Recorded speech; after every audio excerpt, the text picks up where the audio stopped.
예, 할렐루야. 예, 참으로 반갑습니다.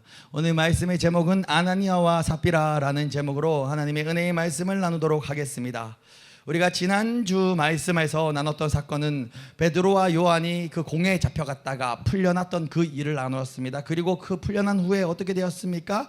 동료들에게 달려갔습니다. 그래서 한 마음 동료들과 함께 예수 이름을 말하지도 말고 전하지도 말라 하더라. 예수 이름을 말하거나 전하면은 우리를 잡아 죽인다 하더라 하면서 동료들과 함께 합심하여 기도를 했던 장면이 바로 지난주의 말씀입니다. 그 후에 어떤 은혜의 현장이 펼쳐졌습니까? 동료들과 함께 마음을 모아 함께 기도하니까 놀라운 일이 일어났죠. 모든 사람들이 한 마음 한 뜻이 되어 물건을 통용하고 서로 통용하는 일이 일어났습니다. 그 중에 유명한 사람 또 바나바라는 사람이 자신의 땅 거의 전부를 팔아다가 사도들이 발 앞에 가져오매 사도들이 그것을 또 각 사람의 필요에 따라 나눠주는 그런 역사가 지난 말씀 4장까지 말씀입니다.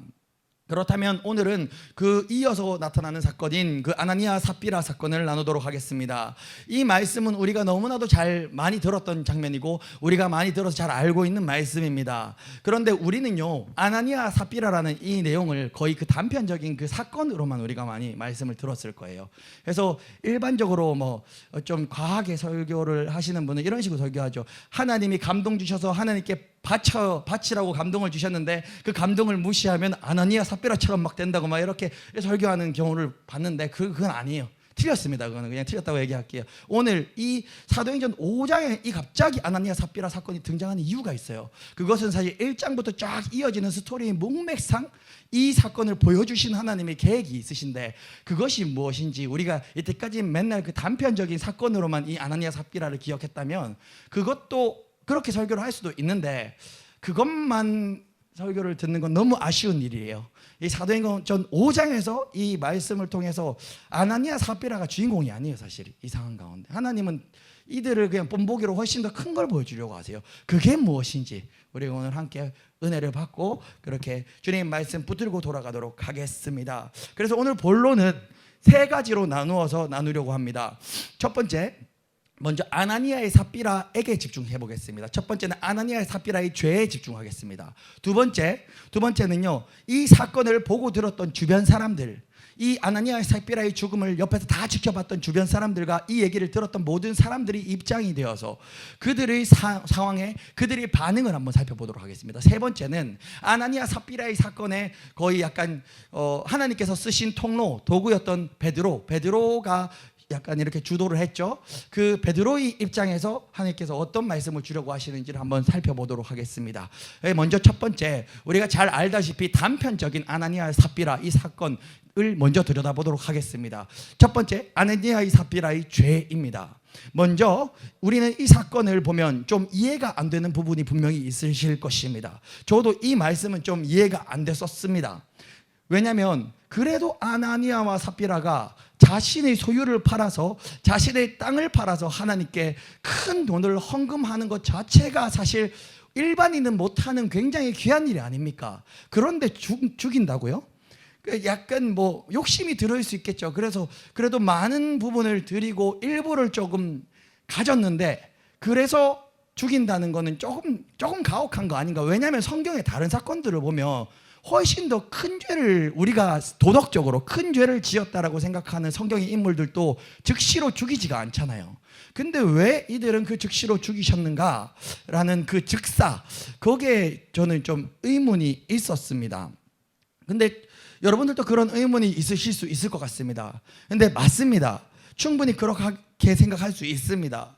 그러나 아나니아의 삽비라의 사건을 우리가 이때까지 헌금으로 접근을 했다면 저는 좀 아쉬워요. 그 말씀의 해석은 아쉬워요. 이것은 헌금을 얘기하는 말씀이 아닙니다. 헌금에 대한 포인트는 전혀 없습니다. 이곳에 전혀 없다라고는 얘기하지 않을게요. 왜냐하면 저희 해석도 늘 오류가 있고 저도 연약한 인간이기 때문에. 근데 헌금보다 훨씬 하나님께서 강조하시는 포인트는 헌금이 아니더라고요. 제가 아무리 묵상을 했을 때는. 왜냐하면 아나니아 삽비라는요, 죄는요, 재산을 얼마간 꿍셨다는 표준어가 아닐 텐데 모르겠습니다. 그거 합당한 단어가 또 아나니아 삽비라가 재산을 일부러 꿍신 것, 그것 때문에 죽은 게 아니라는 것입니다. 전 재산을 네가 다 드려야 하는데 지금 막 초대교회 막 모든 사람이 물건을 통용하는데 니는 네 재산을 좀 꿍셔? 그래서 너는 죽어 마땅해 해서 죽은 게 아니라는 것이죠. 이들의 진짜 죄는요 단순합니다. 돈을 좀 꿍신 것도 아니고 그 돈은 어차피 아나니아 삽비라 소유권이었어요. 아나니아 삽비라가 헌금을 안 드렸어도 됐습니다. 안 드렸어도 죽지 않았어요. 근데 괜히 드렸다가 죽은 거죠. 왜 그런가 하니까 성경에서 이야기하고 반복적으로 3번이나 말씀하십니다. 일부러 다 찾지는 않겠지만 이들의 죄는요 성령을 속인 죄입니다. 이게 그냥 죄였던 것입니다. 쉽게 말하면 이들은 사람이 아닌 하나님께 거짓말을 했다라고 성경은 나와 있고요. 그리고 이들의 거짓말은 그 삽비라가 죽을 때 베드로가 얘기하죠. 성령을 시험하려 한 것이다라고 하면서 죽어버렸습니다. 베드로도 그렇게 얘기합니다. 우리 5장 4절 한 목소리로 함께 읽어보겠습니다. 시작. 땅이 그대로 있을 때에는 네 땅이 아니며 판 후에도 네 마음대로 할 수가 없더냐. 어찌 이 일을 네 마음에 두었느냐. 사람에게 거짓말한 것이 아니요 하나님께로다. 즉 아나니아 삽비라의 땅은 교회에서 강제로 뺏은 것이 아닙니다. 팔기 전에 이들이 그 땅을 팔기 전에 소유권은 분명히 그들에게 있었습니다. 그리고 그 땅을 판 후에도 그 돈은 그들의 소유권이었습니다. 그들이 소유권도 처분권도 그들이 가지고 있었기 때문에 그들이 알아서 써 마땅한 돈입니다. 마음대로 해도 되는 돈이란 말이죠. 그런데 베드로는 말합니다. 어찌하여 이 일을 네 마음에 두었느냐. 이게 네가 땅을 안 팔았을 때도 네 것이 아니며 팔았을 때도 네 것이 아니더냐. 근데 너는 그게 문제가 아니라 어찌하여 이 일을 네 마음에 두었느냐. 이 일이 무엇입니까? 바로 직전에 어떤 사건이 있었죠. 바나바가 자기 이 원어로 보면은 차이가 있는데요. 아나니아의 삽비라는요 작은 땅을 팔았어요. 원어가 달라요. 근데 바나바는 아주 큰 땅을 팔아서 거의 다 바친 거거든요. 근데 바나바가 그렇게 바쳤을 때 어떤 일이 일어났겠습니까? 교회에서 많은 사람들이 야 역시 바나바는 대단해. 바나바는 참 주님의 사람이야. 얼마나 칭찬했겠어요. 아나니아의 삽비라는 부러웠던 거예요. 그래서 자신의 재산의 전부가 아니라 소유의 일부를 팔아 또 그 중에 얼마를 꿍시고 얼마를 드리면서 무슨 거짓말을 했냐면 이거 우리 거의 전 재산입니다. 내 전부를 주님께 드립니다 라고 거짓말을 한 거예요. 그러니까는 아나니아의 삽비라는 죄는 뭐냐면요 뭐 헌금을 잘못했느니 뭐니 이게 다 아니라 그냥 하나님께 거짓말한 겁니다. 그 동기가 무엇입니까? 그들이 헌금의 중심에는요 결국 하나님이 아니죠 사람이 있었죠. 하나님은 사실 우리 액수에 전혀 관심이 없으세요. 하나님은 전혀 관심이 없으세요. 하나님은 가난한 사람이 10,000원 헌금하는 것과 저기 뭐 저 빌 게이츠가 뭐 10억 하는 것과 하나님 보시기엔 똑같아요. 하나님은 거지가 아니잖아요. 하나님 이 천지 만물의 모든 돈이 하나님 건데 그 액수에 하나님 무슨 관심이 있겠습니까? 근데 마음에 보시죠. 근데 아나니아 삽비라는 그 마음의 중심이 어디 있었죠? 야 바나바도 그렇게 칭찬받았으니까 야 나도 이 교회에서 한 자리 그래도 하는데 내가 교회에서 나도 그래도 좀 인지도가 있는데 야 부럽다 그런 동기가 있지 않았겠습니까? 그래서 그런 동기 근데 누구나 있을 수 있습니다. 우리가 인간이지라. 그런데 저는 이거 묵상할 때 뭐 이게 주석에서는 연관구절로 나오지 않지만 하나 떠오르는 말씀이 있어서 성령 해방죄가 떠오르더라고요. 성령 해방죄. 성령께 거짓말을 한 거잖아요. 성령 해방죄는 용서를 받지 못한다 그랬는데 물론 이게 뭐 해방 거짓말한 거 해방이랑 연결시킬 수 있을지 모르겠지만은 저는 그냥 문득 그게 떠오르더라고요. 그래서 아나니아의 삽비라의 죄는요 뭐 헌금을 어떻게 했거니 맞거니 뭐 이런 게 아니라 뭐 이런 걸 그런 식으로 적용하면 좀 곤란할 것 같습니다. 서원을 했는데 서원을 할 때랑 나중에 이렇게 마음이 좀 달라져서 못 드린 분들 분명히 성도님들도 계신단 말이에요. 저는 그게 인간인지라 어쩔 수 없이 그런 부분이 분명히 있을 수 있다 생각해요. 근데 그런 상황 가운데 뭐 그런 사람한테 저는 어떻게 할 거냐면 인간인지 우리 연약할 수 있다. 저도 연약하고 완벽하지 않잖아요. 우리 모두가 그렇잖아요. 그러니까 하나님 정말 죄송합니다. 그때는 정말 서운하고 정말 그 마음 먹었는데 도저히 지금 이게 마음이 너무 이게 형편도 그렇고 힘들어서 주님 용서해 주세요. 나중에 하나님 아니면 내게 더 큰 은혜 주셔서 갑절을 은혜 주셔서 또 마음 주셔서 감동 주셔서 정말 기쁨으로 아까워가 아니라 기쁨으로 할 수 있는 그때 그 저장해놨다가 그때 하게 해주세요. 이렇게 가르쳐야지 그 사람한테 아나니아 삽비라 말씀드리면서 하나님하고 약속 안 지키냐고 이런 식으로 하면 안 되는 것이죠. 우리 다 같은 인간인데 말이죠. 그래서 이 말씀을 혹시나 그런 식으로 잘못 조금 해석한 것을 이렇게 듣고 이렇게 배운 적이 있다면은 그렇게 눌리지 않으셔도 되는 말씀이라 생각을 합니다. 이것은 그냥 핵심은 돈, 헌금 다 필요 없고 하나님께 거짓말한 게 죄예요. 하나님께 거짓말한 거 죄. 그 동기가 무엇인지 우리가 봐야 되는 것이죠.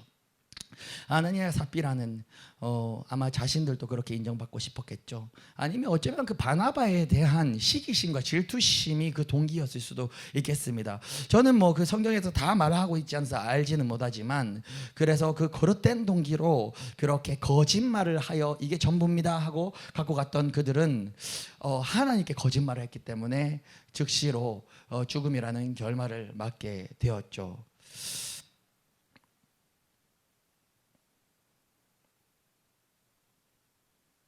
그리고 우리가 여기서 조금 한번 더 살펴봐야 되는 것은요, 그러면 그들이 왜 그렇게 거짓말을 하면서까지 그런 행동을 했는가, 거기에 대한 동기를, 그 행동이 어디로부터 왔는가, 그거를 한번 살짝 살펴보면 좋을 텐데 5장 3절을 한 목소리로 함께 읽어보겠습니다. 시작. 베드로가 이르되 아나니아야, 어찌하여 사탄이 네 마음에 가득하여 네가 성령을 속이고 땅과 멀마를 감추었느냐. 여기서도 베드로 또 얘기하죠. 네가 성령을 속이고 감추었다라고 얘기를 한 거죠.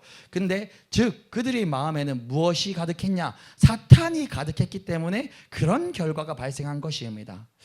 그 여기를 보면은 우리에게 적용을 해야 됩니다. 우리 모든 그리스도인들도 아나니아 삽비라 사실 교회에서 일반 성도들보다 훨씬 더 열심히 있었던 것 같아요. 그러니까 자신의 땅을 팔아가지고 그래도 헌금할 정도 열심히 있었으니 얼마나 직분이 꽤나 있었지 않을까 싶기도 합니다.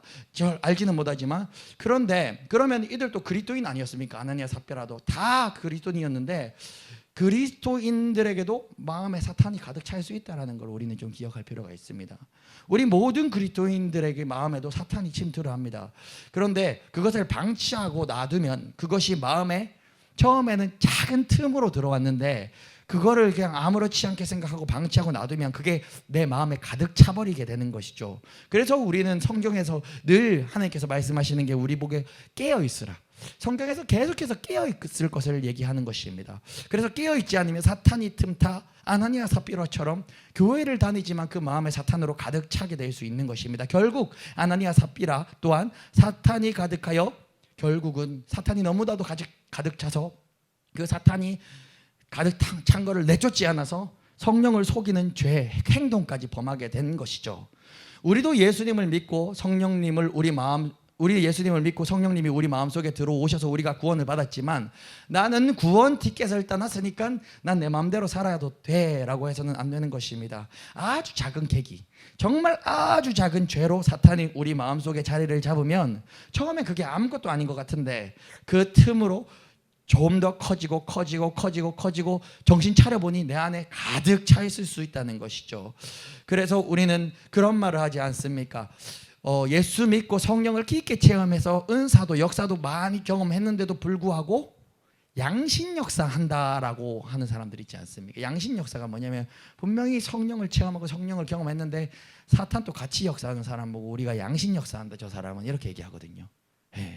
그러니까 충분히 그럴 수 있다는 것을 우리는 기억해야 됩니다. 고로 오늘 이 시간 아나니아 삽비라 사건을 통해서 볼 것은 결국은 그 모든 근원으로 들어가면 그들은 작은 틈이 열려서 사탄이 그들에게 작은 틈으로 들어왔는데 그것을 깨닫지 못하고 쫓아내지 못하고 계속 방치하여 키워서 언젠가 정신 차리고 보니 아마 이미 거짓말한 후였을 겁니다.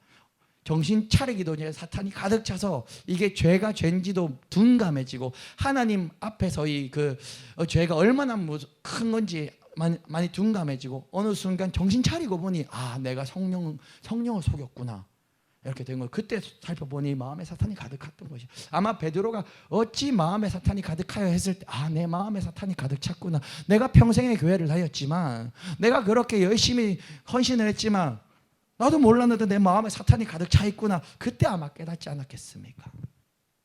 그것입니다.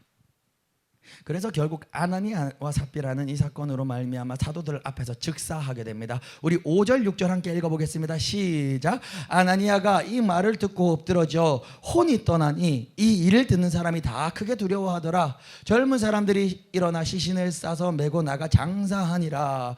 아나니아가 먼저 사도들 앞에서 죽게 됩니다. 그리고 젊은 사람들이 시신을 싸서 메고 나가 장사하게 됩니다. 그리고 약 3시간쯤이 흘렀을까요? 그때 그의 아내 삽비라가 남편이 죽었다는 소식을 듣지 못한 채 사도들 앞에 나오게 됩니다. 제가 이 성경에서는 이렇게만 얘기하는데 이 장면을 아마 곰곰이 제가 이렇게 묵상을 해보면 왜 처음에 헌금을 드릴 때 두 부부가 분명히 둘 다 알았으면서 같이 가서 헌금을 이렇게 재산이 전부입니다 안 드리고 따로 갔을까? 그 3시간이나 텀이나 두고, 그리고 남편이 죽은 소식도 모르고 그 사도들 앞에 간 거는 예배당에 갔거나 사도들이 모인 곳에 찾아갔다는 얘기잖아요. 이런, 그냥 요즘으로 해석하면 이런 느낌이에요. 남편이 예를 들어서 뭐 교회에서 큰 직분 맡고 있는데, 그래서 막 이렇게 막 남편이 막 이번에 뭐 퇴직금 해가지고 한 헌금을 한 막 2억 했어요. 와이프는 다 알고 있는데 모르는 척 이렇게 하면서 같이 안 가고 나중에 이렇게 교회 가야 칭찬 받으니까 교회 가서 이렇게 그러면 성도들 만나서 성도 아이고 이거 누구 집사님 그 남편 집사님이 막 퇴직금 2억을 헌금하셨다던데 하면은 그런가요? 뭐 저도 잘 몰라요 하면서 막 이렇게 이제 겸손을 가장한 그 교만, 그냥 그 장면이 아닐까. 왜냐면 제가 지금 해석하기로서는 어쨌든 둘 다 똑같은 마음으로 똑같은 했는데 같이 가서 사도들한테 드리지 않고, 또 사도들한테 갔다는 것은 분명히 뭐 집에 들어왔다는 얘기가 아니라 예배당에 갔거나 아니면 사도들이 모인 곳에 갔다는 얘기거든요. 근데 남편이 죽은 것도 모르고 갔다는 거죠. 그 말인즉슨 약간 그런 식으로 해석할 수 있지 않을까 한번 생각을 해봤습니다. 근데 사실 그렇게 중요한 건 아닌데, 그렇게 해서 삽비라가 갔는데 저는 여기서 굉장히 중요한 포커스가 있다고 생각합니다. 말씀의 이 부분에서 3시간쯤 지난 삽비라가 갔을 때 베드로가 이렇게 삽비라한테 딱 묻습니다. 그 땅 판값이 이것뿐이냐? 내게 말하라. 그때 삽비라는 뭐라 대답하죠? 예, 이것뿐입니다 라고 대답을 했습니다. 그러자 베드로는 너희가 어찌 함께 꾀하여 주의 영을 시험하려 하느냐라고 책망하고 즉시로 또 삽비라도 그 자리에서 죽고 혼이 떠나게 됐습니다. 저는 이 장면에서 굉장히 우리가 중요한 것이 있다라고 생각을 하는데요. 아나니아가 죽은 후에 삽비라에게 베드로는 다시 한 번 더 물었죠. 뭐라고요? 이것뿐이냐고 한 번 더 물었던 거죠. 저는 이 장면에서 은혜를 보게 됩니다. 은혜요. 그리고 또 죄의 위험성을 발견하게 됩니다. 베드로가 삽비라에게 정말 이것뿐이냐 물었던 것은요, 저는 기회였다라고 봅니다. 그때 만약에 삽비라가 죄송합니다, 우리가 주의 성령님께 거짓말을 하였습니다, 왜 그랬는지 모르겠어요, 순간 그런 거짓말이 나왔습니다, 용서해 주십시오라고 했다면 죽었겠습니까? 아니요. 삽비라에게 베드로가 정말 이것뿐이냐 물었던 것은요, 마지막까지 살리시려는 하나님의 은혜였고 사랑이라고 저는 생각을 합니다. 그러나 삽비라는 그때 또 다시 속이고 감추는 반응을 보였습니다. 예, 이것뿐입니다. 분명 삽비라도 그 상황 가운데 베드로 사도가 무거운 분위기 속에서 정말 땅판 값이 이것뿐이냐 내게 말하라 라고 이렇게 했을 때는 얼마나 흠칫했겠습니까? 뭔가를 알고 있는 것 같다라고 분명히 생각을 했을 겁니다. 심장이 철컥했을 것입니다. 무엇인가 이미 알고 묻는 것처럼 물으니 굉장히 더 두려웠겠죠. 그리고 베드로는 어떤 사람입니까? 지금 표적과 기사가 엄청나게 따라다니는 그 사도 아닙니까? 그 사도가 그 질문을 하였을 때 삽비라는 순간 큰일 났다 싶지 않았겠습니까? 우리는 큰일 났다 싶을 때 무릎 꿇으면 사는 것입니다. 큰일 났다 싶을 때 무릎 꿇으면 큰 갑절의 은혜가 임하는 것입니다. 근데 삽비라는 큰일 났다 싶을 때 너무 반대의 반응, 속이고 감추었습니다. 이것을 볼 때 우리는 깨달을 수 있습니다. 죄의 삭은 사망이라는 말씀에서요, 저는 이 부분에서 굉장히 큰 은혜를 누렸는데, 심판은 죄를 지었을 때가 아니라 죄를 감출 때 일어난다는 사실입니다. 이 장면을 보면서 그게 많이 깨달아졌어요. 우리가 아담과 하와 사건을 봐도 그렇죠. 선악과를 따먹지 말라고 해서 따먹었잖아요. 물론 따먹은 건 너무 잘못한 일인데 그 다음에 하나님께서 물었잖아요. 그때라도 자백하고 통회하고 회개했다면, 제가 그 부분에 굉장히 집중해서 많이 옛날에 말씀을 나눴던 기억이 있어요. 또 다윗과 사울, 사실 둘이 지은 죄의 차이는 크게 없거든요. 어쩌면 다윗이 더 큰 죄를 많이 지었을지도 모릅니다. 그런데 다윗은 그 죄가 주님 앞에서 섰을 때 그 죄를 들고 주님 용서해 주십시오라는 반응을 보였고, 사울은 감추었던 것이죠. 그래서 죄의 삭은 사망이라.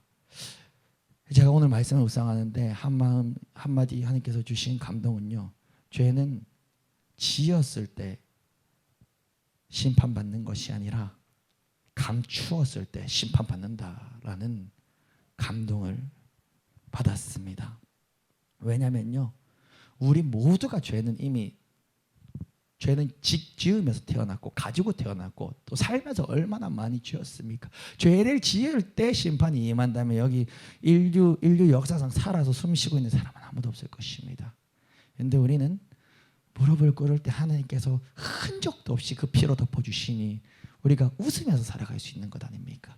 그래서 오늘 이 말씀 가운데 저에게 주시는 감동은, 반석아, 네가 죄를 감추었을 때가 아니라 감추일 때 내가 정말로 진노한다라는 그 감동을 받았었습니다. 여러분은 그래서 우리는 뭐 천주교 고해성사처럼 꼭 사람 앞에 일일이 다 고백할 필요 없습니다. 하나님 앞에서 하나님과 기도할 때 하나님 앞에서만큼은 하나도 숨길 수 없음을 기억하고 고백하고 또 용서를 구하면 하나님께서 흔적도 없이 그 피로 덮어주실 줄 믿습니다. 예, 두 번째입니다. 첫 번째, 우리가 이제 일반적인 아나니아 삽비라를 통한 말씀을 들었다면, 이제는 이 사도행전 전체의 문맥 가운데 이 사건을 왜 이때 느닷없이 아나니아 삽비라 얘기를 하셨는지를 우리가 조금 봐야 합니다. 사도행전 5장 아나니아 삽비라 사건을 통해 우리에게 깨닫게 하시고자 하시는 방향은 성령께서 교회를 정결하게 일으켜 가신다는 사실을 주님께서는 이 역사 가운데 보여주고 계시고 있는 것입니다. 왜 그렇게 해석할 수 있는가 하니, 이 사건이 구약에서 가장 똑같은 사건이 하나 있어요. 구약에서 가장 닮은 사건이 바로 아간의 범죄 사건입니다. 여리고성을 점령하고 그 다음에 아이성 전투에 들어갔는데 이스라엘 백성이 아이성을 정탐하러 보내놓으니까, 저기 아이성은 한 2에서 3천 명만 보내면 저 성은 정복할 수 있겠습니다. 우리 여리고성도 무너뜨렸는데 아이성 못 무너뜨릴 수 있겠습니까? 해서 3천 명을 보냈습니다. 근데 어떻게 됐죠? 대패했죠. 그러고 그 여호수아와 그 모든 장로들은요, 옷을 찢고 머리에 재를 뒤집어 쓰고 하리 앞에 기도를 했는데 하나님께서 말씀을 해주셨죠. 너희가 내 그 여리고성에서 모든 걸 진멸하라 그랬는데 진멸하지 않았다는 거예요. 그래서 너희가 진멸하지 않고서는 앞으로 절대로 어떤 전쟁에도 승리할 수 없다라고 하시는 것입니다.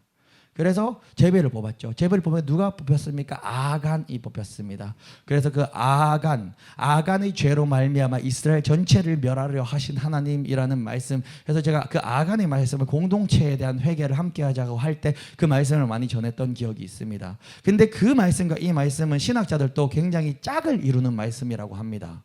왜 그런가 하니까요, 아간의 범죄 사건과 아나니아의 사건이 왜 짝을 이루는가 하니, 아간의 죄 그리고 아나니아의 죄는요, 구약 교회와 신학 교회가 각각 시작되는 시점에 저질러진 거예요.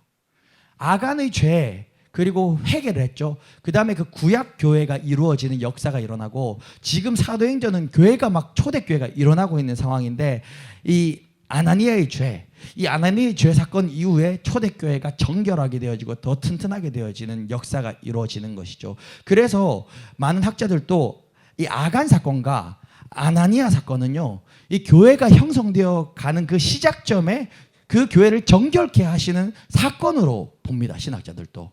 그렇기 때문에 그 두 말씀은 짝을 이루는 것이죠. 그래서 사도행전 5장에서 이 사건이 중요한 것은요, 아나니아와 삽비라에게서 잠깐 우리가 눈을 돌려볼 필요가 있습니다. 아나니아 삽비라가 사실은 주인공이 아닙니다. 그 상황, 지금 이 사도행전 5장의 이 사건을 다 지켜보고 들었던 사람들, 모든 사람들, 교회를 이루고 있는 모든 구성원들이랑 교회 밖의 모든 사람들에게 시선을 맞출 필요가 있는 것이죠. 5장 5절을 한 목소리로 읽어보겠습니다. 시작. 아나니아가 이 말을 듣고 엎드러져 혼이 떠나니 이 일을 듣는 사람이 다 크게 두려워하더라. 왜 이 말씀이 중요한가 하니까, 아나니아 삽비라 사건을 다루는데 계속해서 성경에서 반복적으로 뭘 얘기하냐면 주변 사람들의 반응을 얘기하고 있어요. 여러 차례, 3차례 이상 얘기합니다. 그 말인지 쓴 그 주변 사람들의 반응이 굉장히 중요하다는 것이죠. 5장 11절 똑같은 반응이 또 일어납니다. 5장 11절을 한 목소리로 읽어보겠습니다. 시작. 온 교회와 이 일을 듣는 사람이 다 크게 두려워하니라. 이 아나니아 삽비라 사건을 보고 들은 모든 교회 사람들하고, 그리고 온 교회는 성도들이죠. 그리고 이 일을 듣는 사람들은 누굽니까? 이거는 교회 밖의 사람들, 교회 안 다니는 사람들. 그러니까 교회 안의 사람이나 교회 밖의 사람이나 이 사건을 보고 전부 다 크게 두려워했다라고 하는 것입니다. 그러면은 12절, 13절 이어서 바로 한 개 또 읽어볼게요. 시작. 사도들이 손을 통하여 민간의 표적과 기사가 많이 일어나매 믿는 사람이 다 마음을 같이하여 솔로몬 행각에 모이고 그 나머지는 감히 그들과 상종하는 사람이 없으나 백성이 칭송하더라. 예.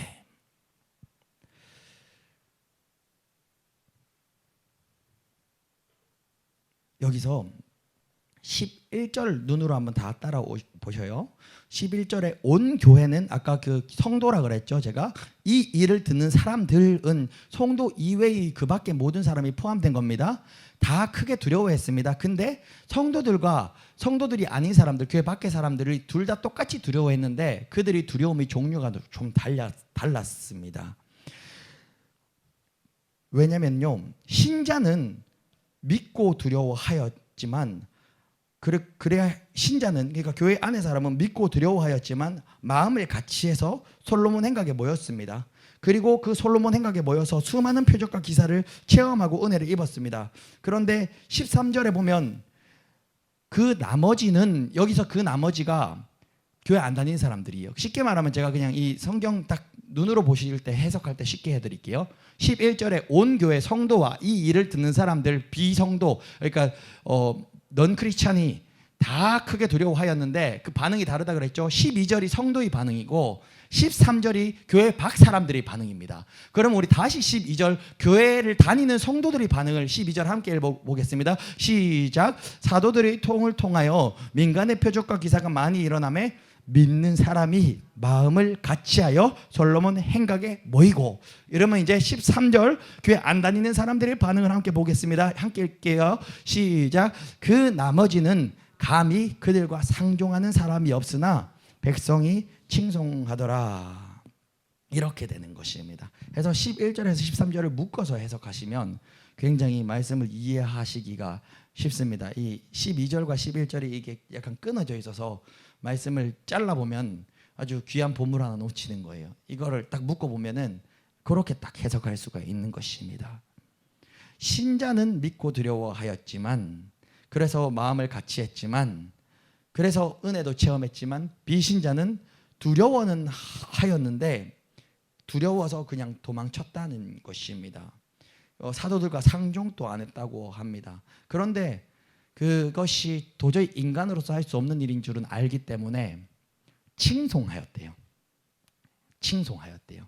그러니까 이런 마음이었겠죠. 아나니아 삽비라 죽은 거 보니까 사도들한테 까불면 이거 죽을 수 있으니까 이렇게 가까이는 못 가겠고, 가까이 갔다가 괜히 헤이 입을까 봐. 근데 보통 사람들 아니라고, 정말 신이 함께하는 사람이라고 이랬던 것 같아요. 그러니까는 이게 얼마나 우리가 큰 은혜를 입었는지 우리가 여기서 한번 살펴봐야 됩니다. 우리 여기 있는 모든 우리 성도님들은 어떻습니까? 우리 정말 큰 은혜 입은 사람들입니다. 우리는 정말 하나님 두려워할 줄 아는 자들 아닙니까? 그런데 우리는 그 두려움이 막 우리를 하나님이 공포스럽고 막 하나님 두려워서 싫고 이런 두려움이 아니잖아요. 경외함으로 우리는 두렵고 떨림으로 주님을 사랑하고 찬양하는 거잖아요. 그래서 우리 마음은 어떻습니까? 그 두려운 하나님, 그 좋은 두려움, 선한 두려움을 가진 우리는 하나님과 날마다 함께하고 싶고, 하나님 보고 싶고, 하나님 손이라도 한번 잡아보고 싶고, 우리 그 평생 꿈도 하나님 꿈꾸고 싶고, 예수님 품에 달려 앉고 싶고, 이 얼마나 큰 은혜입니까? 세상 사람들은 그 신 존재를 알아도 두려워서 가까이 가지도 못하고, 혹시 내 건들릴까 봐 막 벌벌 떨고, 그 공포 속에 왜 그런 공포가 있죠? 사단이, 뱀이 그렇게 속이는 거죠. 저 신은 네가 잘못 건들면 죽는다고. 예. 결국 그 창세기로 해석을 하면 그렇게 해석할 수 있지 않겠습니까? 그래서 우리는 정말로 큰 은혜를 받은 자들입니다. 우리는 두렵고 떨림으로 하나님을 경외하기에 오늘도 이 예배 현장에서 하나님께만 영광을 올려드리는 모든 성도들인 것입니다. 그래서 우리 두 번째 이 문맥 가운데 해석을 하기 바랍니다. 이 문맥 가운데 아나니아 삽비라 사건이 갑자기 등장한 이유는 이 사건을 통해서 하나님께서 사도의 권위를 또 세워주시고, 그 베드로나 그 사도들이 권위를 세워주시고, 교회의 권위, 그 사람이 아니라 그 베드로 높여주는 게 아니라 사람이 아니라 교회의 권위를 세워주시고, 그리고 교회를 정결하게 오히려 더 이제 아나니아 삽비라 사건을 본보기 삼아서 교회를 정결하게 씻으시는 사건이기 때문에 이 부분 사도행전 5장에서는 단지 아나니아 삽비라에만 초점을 맞춰서 말씀을 나누기엔 너무나도 아쉽다는 것입니다. 그래서 이 문맥상 어떤 이 의도가 있는지를 우리가 두 번째 함께 나눴습니다. 마지막 세 번째입니다. 마지막 세 번째는 아주 짧고 간략하게 나누려고 하는데요. 베드로의 관점으로 한번 살펴보겠습니다.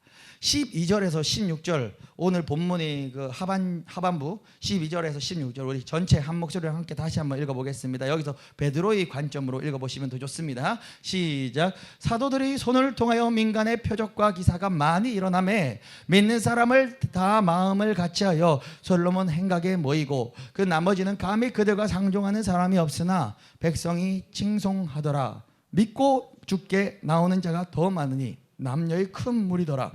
심지어 병든 사람을 메고 거리에 나가 침대와 요 위에 누이고, 베드로가 지날 때 혹 그의 그림자라도 누구에게 덮일까 바라고 예루살렘 부근의 수많은 사람들도 모여 병든 사람과 더러운 귀신에게 괴로움 받는 사람을 데리고 와서 다 나음을 얻으니라. 아멘.